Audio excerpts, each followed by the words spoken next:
दोस्तों, स्वागत है आप सभी का द ब्राइटर इंस्टीट्यूट में। और ये आपके सामने बिहार लोक सेवा आयोग द्वारा छठवीं संयुक्त प्रारंभिक प्रतियोगिता परीक्षा, जिसे हम बिहार पीसीएस का प्रीलिम्स बोलते हैं सामान्य भाषा में, का ऑफिशियल नोटिफिकेशन है। और इस वीडियो में हम चर्चा करेंगे कि आखिर इस परीक्षा में अर्हता क्या है, इस परीक्षा में कितने पद हैं, कौन कौन से पद पर कितनी सीटें हैं, इन सब के बारे में हम देखेंगे। हालांकि बहुत लंबा वीडियो हो जाएगा, इसलिए मैं आपको कहूँगा कि आप जो है नोटिफिकेशन को हमारे टेलीग्राम से जा करके डाउनलोड कर लीजिए, वहाँ पर मैंने डाल दिया है। और आपके सामने ये पदों का विवरण दिख रहा है यहाँ पर। और न्यूनतम उम्र 20 वर्ष और अधिकतम 40 वर्ष महिलाओं के लिए और 37 वर्ष पुरुषों के लिए। मैंने आपको इसके पहले जो जॉब अपडेट वीडियो दी थी उसमें भी बताया था। तो कुछ पदों में 20 है, कुछ में 21 वर्ष है न्यूनतम उम्र, 22 भी कुछ पदों पे मांगी गई है। तो अलग अलग पदों में अलग अलग न्यूनतम उम्र है। शैक्षिक अर्हता हम देखते हैं। आइए, तो ऑनलाइन आवेदन भरने की अंतिम तिथि तक आवेदन को मान्यता प्राप्त विश्वविद्यालय से आवेदक को मान्यता प्राप्त विश्वविद्यालय से स्नातक अथवा समकक्ष परीक्षा में उत्तीर्ण होना आवश्यक है। ऑनलाइन आवेदन भरते समय आवेदक को आवेदन ऑनलाइन आवेदन पत्र के विहित कॉलम में स्नातक या समकक्ष डिग्री के संबंध में पूर्ण सूचना देना अनिवार्य है। जब आप फॉर्म भरने लगेंगे तो यहाँ जो अलग अलग पद हो सकता है, इनके लिए अलग अलग शैक्षिक अर्हता भी निर्धारित की गई हो, तो उसमें आपको जो है देखना पड़ेगा। जब आप फॉर्म योग्यता माफ कीजिएगा, जब आप पद चयन करेंगे तो उसके सामने आपको उसे संबंधित अर्हता के बारे में सूचना दी गई रहेगी और आपको वहाँ पर उसे सेलेक्ट करना होगा। आरक्षण, स्टेट के बाहर के लोगों को कोई आरक्षण नहीं मिलेगा, बाकी आरक्षण आप जानते ही हैं। और ईडब्ल्यूएस को भी यहाँ पर सीटें दी गई हैं, तो ये ज़्यादा महत्वपूर्ण नहीं है। शुल्क के बारे में मैंने आपको पिछली वीडियो में बता दिया है, तो इसको भी हम चर्चा नहीं करेंगे। अब आते हैं सीधे प्रारंभिक परीक्षा पर। तो संयुक्त प्रतियोगिता परीक्षा सामान्य अध्ययन विषय की होगी, जिसमें सभी प्रश्न वस्तुनिष्ठ प्रकृति के बहुविकल्पीय होंगे। तो प्रीलिम्स जो है वो बहुविकल्पीय होगा। परीक्षा की अवधि 2 घंटे और कुल 150 प्रश्न होंगे। प्रश्नवार बहुविकल्पीय उत्तरों में से प्रश्नवार किसी एक उत्तर का चयन अपेक्षित होगा। 4 में से आपको एक उत्तर चयन करना होगा।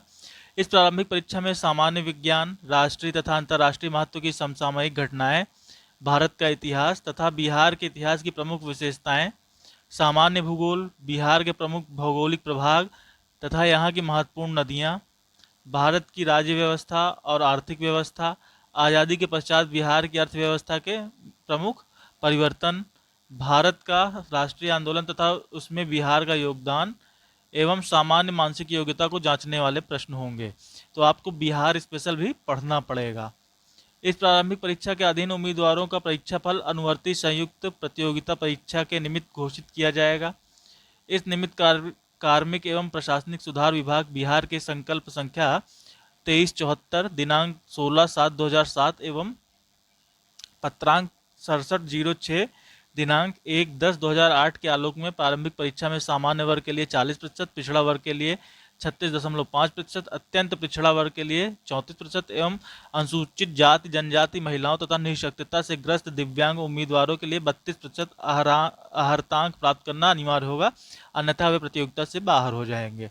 तो परीक्षा का नियम पहले ही सेट है। आप अगर सामान्य वर्ग के हैं तो आपको न्यूनतम 40% अंक, ओबीसी के हैं तो 36.5%, अत्यंत पिछड़ा वर्ग के हैं तो 34%, प्रशासनिक जनजाति महिलाओं तथा निःशक्तता से ग्रस्त दिव्यांग उम्मीदवारों के लिए 32% अंक न्यूनतम प्राप्त करने ही होंगे। नहीं तो जो फाइनल मेरिट बनेगी मेंस के लिए, उसमें ही आपको नहीं रखा जाएगा। प्रारंभिक परीक्षा है तो ऑनलाइन आवेदन भरते समय ही मुख्य परीक्षा के लिए अपनी इच्छा अनुसार एक ही वैकल्पिक विषय का चयन करना अनिवार्य होगा। तो आप जब प्रारंभिक परीक्षा भरते रहें, उसी समय आपको मुख्य परीक्षा के लिए जो एक सब्जेक्ट चुनना है वो आप यहाँ पर चुन लेंगे। आपको इसके लिए बाद में अवसर नहीं दिया जाएगा।